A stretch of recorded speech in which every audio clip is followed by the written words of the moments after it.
Welcome to Soma Sovereign with Atara.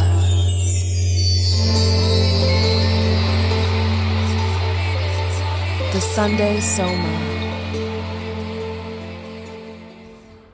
Start your week with an ode to the Bog Witch, a meditation from a spiritual passenger.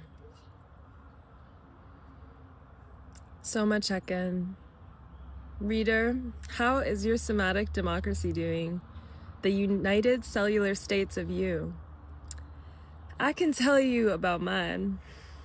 My body is relaxing into herself, like tree roots melting into the earth, curling into the dark soil of home. Parts of me have reached a certain wholeness, and sadly, or miraculously, it's not because I'm extra disciplined or have cultivated a mighty attention span. It's because I've been lucky enough to have run short on circumstances to fight against and images to judge and grasp. It's because I'm learning to witness and come back to myself through yoga, movement, breath, writing, being a family member, being human.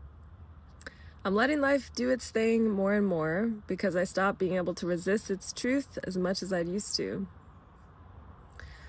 Let me introduce you to the Bog Witch within. I sat in the woods to meditate behind my current residence 2 days ago, which is really a desolate swamp full of rotting trees where the yard debris is thrown, lawn trimmings, and last year's compost. Because I didn't have time to drive to a forest, my meditation began with being freaked out by rotting gnarled roots and a massive falling tree whose trunk I knocked on just to hear that hollow rot echo back to me. This is not a chair. But those skunk plants bursting forth from the orgiastic swamp terrain ultimately led me to connect with my inner Bog Witch. About her.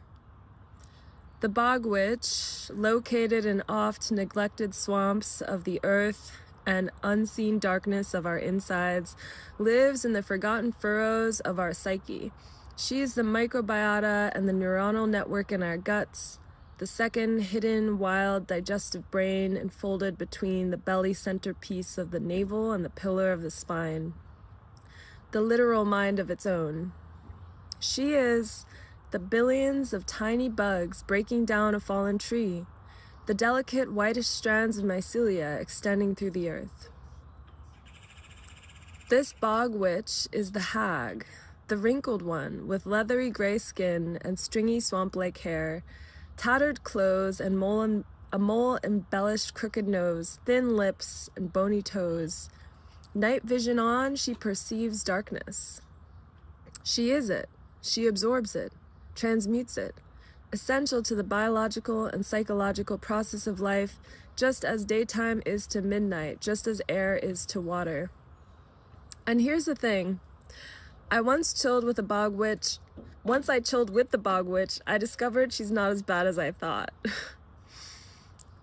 I'm learning to quit stigmatizing this essential woman, or hag rather, in all her iterations. I'm learning how to engage with her as a respectable, powerful entity. I see. She's been shamed for merely existing as a crucial element of the process of humanity. She's been the eternal scapegoat, the one disdained by organized religion, burned at the stake, humiliated in rituals, and all black magic has been attributed to her. She has been judged, and we've been taught that our only job is to absorb the negative projections of humanity. The shadow. As a woman who sees shadows, feels suffering vividly like a microdose, like LSD, like a quivering raindrop on a petal you stopped on a walk and took the time to observe in its ornate, self-contained droplet universe. I see the outer edges of pain, the abyss of the hungry ghosts, of existential starvation, of death-wish yearning, and have the sickening superpower to absorb every ill intent and take it upon myself. Meet me, the martyr, the black sheep, the sacrifice, me, the lamb. Isn't it curious how we've spent millennia demonizing the very forces that digest our darkness? As if all our natural composting systems, ecological, microbiological, and psychological, were somehow the villains of our human story rather than its unsung heroes. Grief and comedy flow like wet, intermingling rivers when you become so present and so grounded that you realize you could have avoided suffering this whole time. That's when the time comes to mourn the painful paths chosen instead.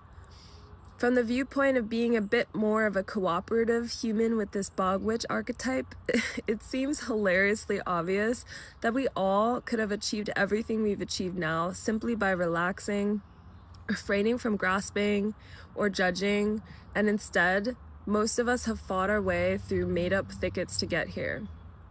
It appears that it was always possible to live life as a continuous moving meditation, or like a passenger in a train, savoring the scenery gone by and the dancing light upon homes, rivers, abandoned fields, graffitied bridges, warehouses, and power lines.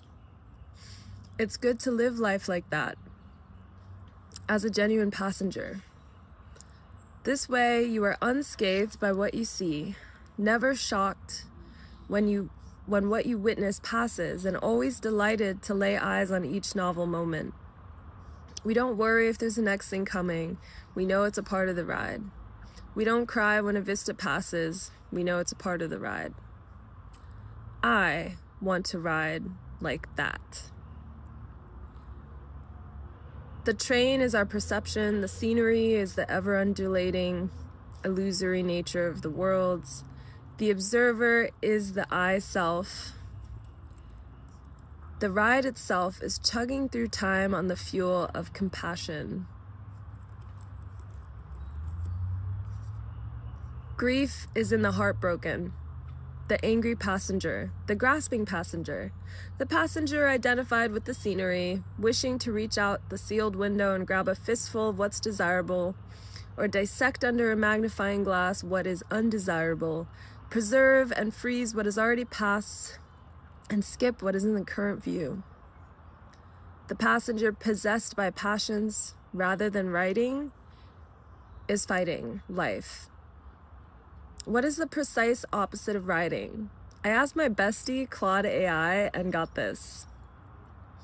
Where riding is acceptance, resisting is rejection. Where riding is flowing, resisting is struggling. Where riding is witnessing, resisting is interfering. Where riding is allowing, resisting is denying. The passenger who resists suffers twice. Once from what naturally occurs, and again from their battle against it. They exhaust themselves fighting against the very nature of existence while missing the beauty of the journey itself. Claude. Mic drop. We've all been that passenger at some point, haven't we? Pressing our noses against the glass, fogging it with our breath, desperate to hold on to something never meant to be held. When did you last catch yourself white-knuckling the armrest of life? The double-edged sword of self-awareness is the burden of awareness itself. It causes one to constantly strive for an outside other, and not in a fun, inspiring way. There are many tears for each experience of needless suffering surrounding us. If we could only remember that we are mere passengers and travelers, life cannot harm us. In reclaiming the Bog Witch, we reclaim our capacity to transmute, to digest, to break down experiences in order to continue the ride of life. We honor the shadow feminine not as something to be feared or rejected, but as an essential part of our wholeness. When we cease resisting and begin riding, flowing, we find that the Bog Witch was never our enemy, but actually a chill, benevolent, intelligent ally all along. She doesn't cause our suffering. She helps us metabolize it. She doesn't threaten our light. She gives it depth and texture. In embracing her, we embrace the entire cycle of our human experience, and in doing so, we find the freedom that comes not from escaping the darkness, but from learning to witness and be grateful for the whole ride. After all, in a world obsessed with creation and growth, isn't there something profoundly revolutionary about honoring the equally sacred act of breaking down and letting go? Tell me, are you down to ride?